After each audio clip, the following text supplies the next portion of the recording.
welcome to my talk. My name is Simone and I'm a PhD candidate at the University of Guelph, where I'm studying the infant gut microbiome. Today we will be discussing microbes, the gut microbiome, and sugars found in human milk. Okay, so I'm just gonna jump right in. Those tiny little creatures called microbes are found everywhere on our planet. They are found from 3 kilometers below the ground to 15 kilometers into the sky, and on almost every surface in between, including all over our bodies and inside of our bodies too. And even though we hear a lot of news about microbes that make us sick, like the cold or the flu, most microbes are pretty harmless and many even good for us. Our bodies have spent millions of years adapting to the presence of microbes on us and in us, so much so that they have now become an essential part of being healthy. This relationship is described as being symbiotic, which means that we both benefit from the presence of each other.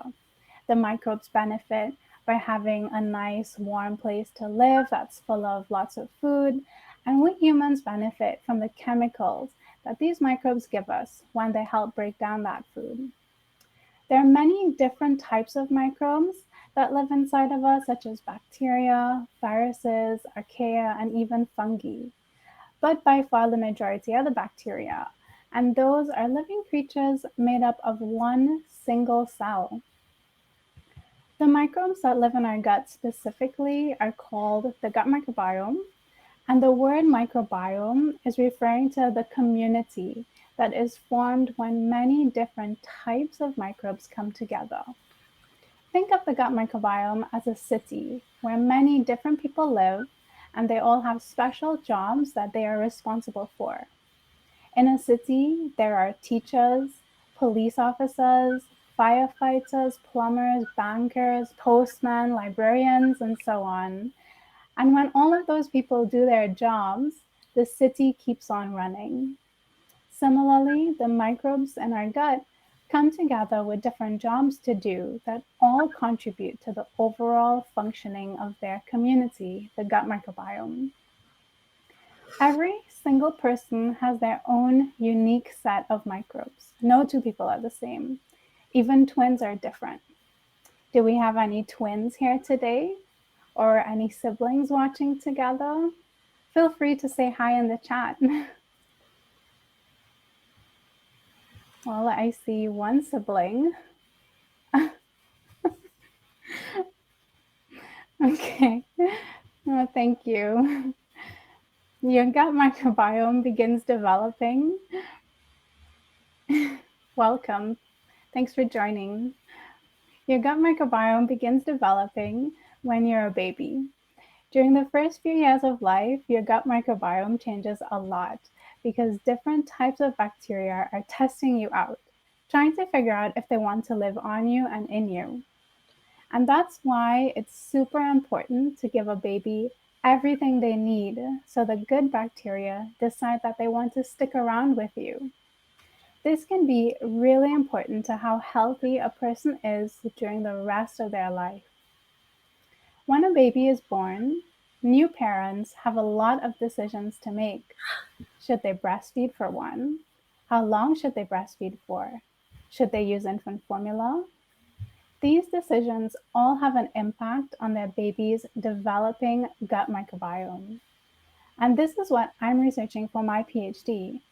How do the components in breast milk, also called human milk in science, affect the infant gut microbiome?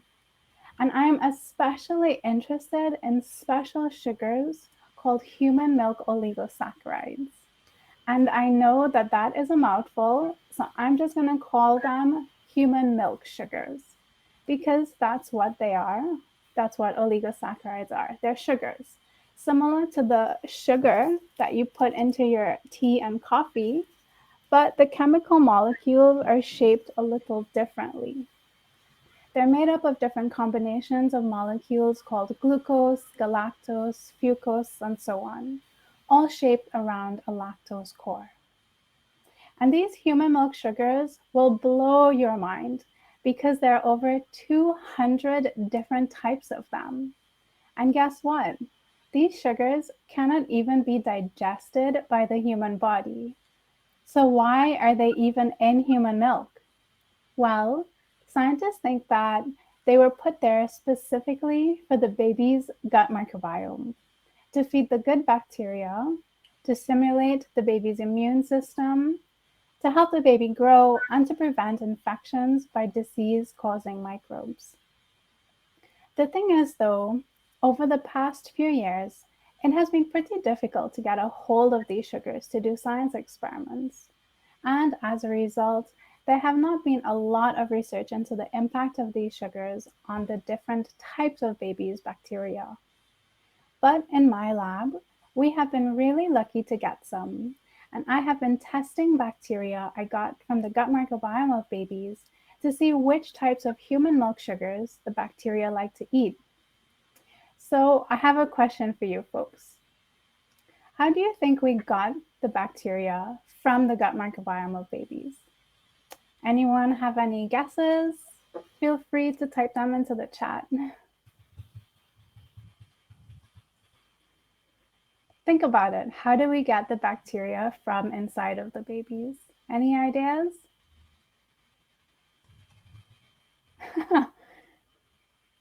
No, not quite. Ah, yes, that's right. That's right. From poop, actually. This might blow some of your minds, but we do actually get the gut bacteria from poop. Like this guy. Yep, you heard that right. We collect poop from kids, and that poop is full of bacteria. In fact, 1/3 of your poop is made up of only bacteria. In my lab, poop is as valuable as gold. So when we get the poop, what do we do with it? Well, we put that poop into a big machine called the RoboGut. And it's named this because that's what it is. It's exactly what it sounds like. It's a robot with guts. And when we put the poop into the RoboGut, the bacteria from that poop start to grow and make a new home inside of the machine. Then we feed them the human milk sugars and watch to see what happens. We look at the types of chemicals the bacteria produce. We look at which types of bacteria grow really well and which ones don't. And this tells us a lot about how mom's milk helps a baby's bacteria to grow and how the gut microbiome develops. Another aspect of my research is studying the incorporation of human milk sugars into infant formula and how this compares to human milk. And although this is still in the very early stages, the more we learn, the better products that can be made.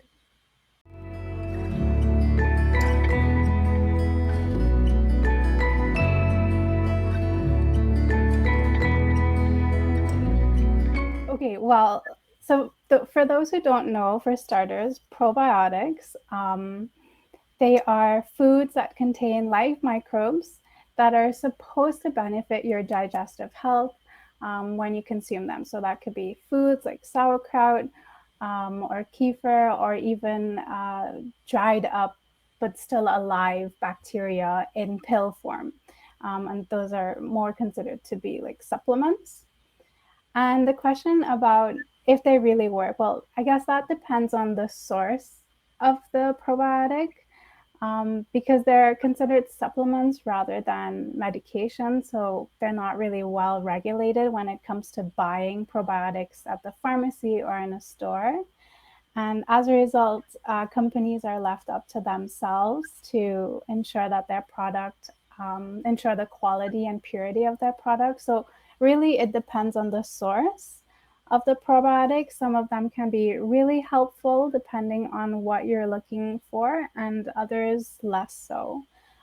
So if you're interested to know where you can find the really good ones, the ones that have gone through clinical testing and you can be sure of their quality, there's the Canadian Clinical Guide to Probiotics. So if you just Google that, you'll get a really wonderful list of reliable probiotics that are available in Ontario. and what they can do for you, and also some of the clinical data to back up their claims as well.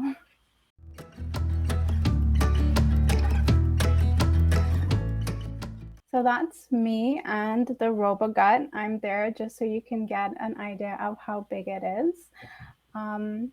So this is it. Unfortunately, it's not a robot with arms and legs, but it does have, let's see, if I zoom in, you can see all of these different tubes, and you can actually see in the back here too, this yellow brown liquid.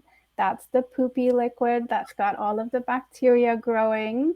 And you can see all of these tubes that we use to feed the microbes food, and also to remove waste and to keep them happy.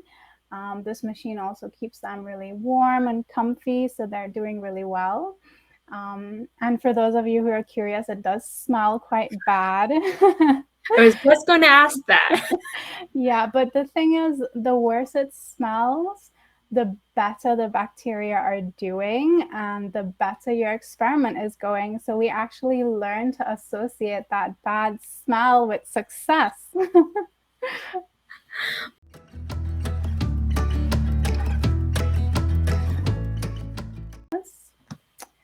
So under a microscope, you can see these are some bacteria when viewed under a light microscope, which looks like the microscope on the right of the screen. And you can see the bacteria are tiny, they're wiggling around. We don't really get a great look at them using this type of microscope, but this is what they look like at a first glance. And using a much more powerful type of microscope, we can get these images. You can see the bacteria much more close up. You can see inside of them, you can see some of their little organelles. You can see how they clump together with their fellow cells. And with a really powerful microscope, you can even see these details of the types of proteins that are stuck to the surface of the cells, the bacterial cells as well. That's a great question.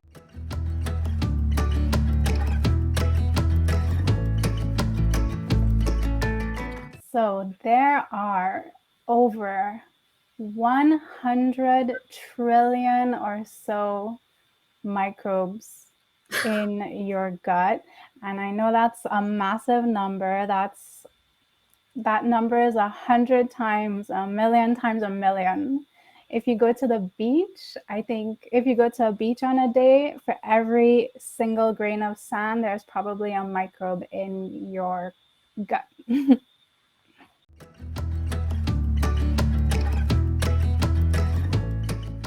Yeah, so poop is formed.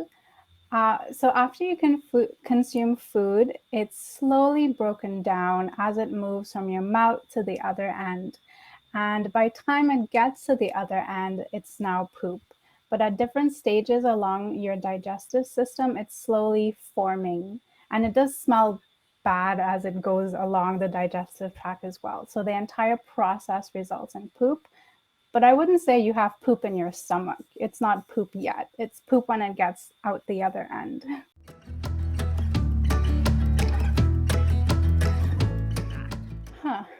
Well, I guess the most interesting fact that first comes to mind is what I mentioned during my talk, that 1/3 of your poop is made up of bacterial cells. Another interesting fact,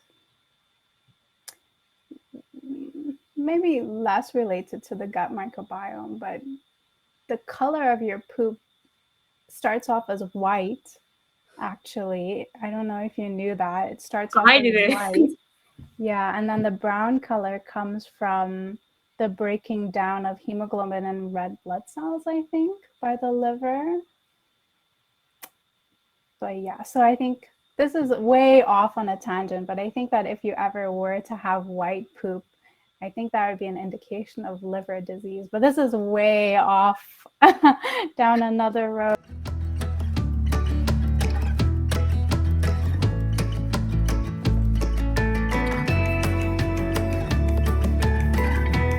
Yes, in fact, they do affect the microbes in your gut.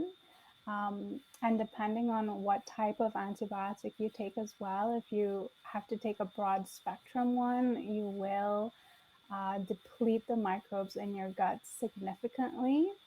And this can sometimes lead to diarrhea or some other imbalance in your gut that takes a while to fight off. I know that sometimes doctors recommend taking a probiotic while taking antibiotics or right after taking antibiotics. But then if you're also healthy and you have a healthy lifestyle, then I don't think that this is anything to worry about, as long as you're avoiding long-term use of antibiotics if it's not necessary.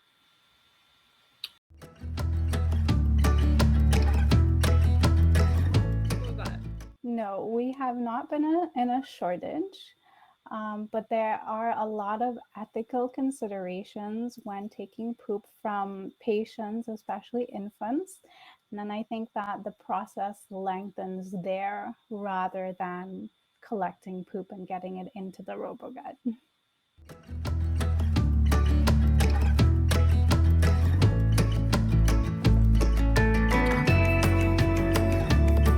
Aside from taking probiotics, which in some cases may not help, I can't really say. You just have to accumulate them over time. And maybe the best thing to do would be to try to ensure that you are feeding the good microbes by having a healthy diet that's full of a lot of fruits and vegetables, and getting exercise, and just really taking care of the good microbes that you have so that those flourish, and then you avoid accumulating bad or more disease associated microbes. Okay. I don't think that there's any one thing that you can take to increase significantly the amount of microbes in your gut. You just have to wait to accumulate them over time.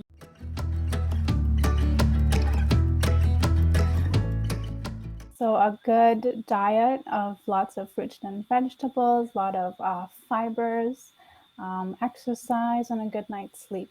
Those are the things you want to aim for to keep your microbes happy.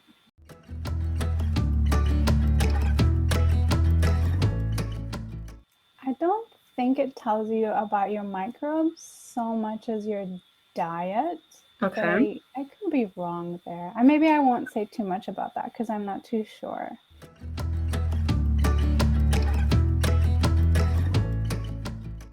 Well, when I was an undergraduate student, my current supervisor, Dr. Emma Allen Verco, gave a talk at a symposium that was just open to the public, similar to this.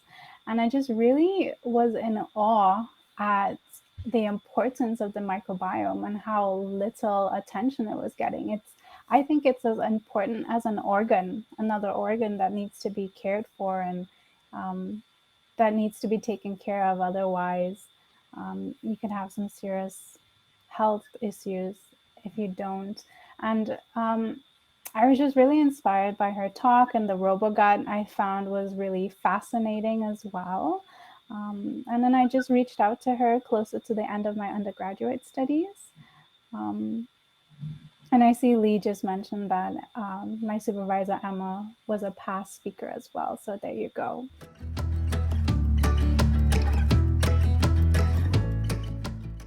Mm-hmm. There are some bad ones, such as COVID-19. That's a microbe, it's true. But the microbes in your gut, if you have a healthy diet and a healthy lifestyle, you don't need to worry about bad ones per se. The bad ones only get a chance to take hold of you when you are unable to keep up taking care of those microbes. For example, if you wanted some names of ones that could be potentially bad, there's Clostridium difficile. And that right now is a big issue when people have to take antibiotics or do surgeries. Clostridium difficile associated diarrhea can take hold. But, if that's an issue, you gotta talk to a doctor.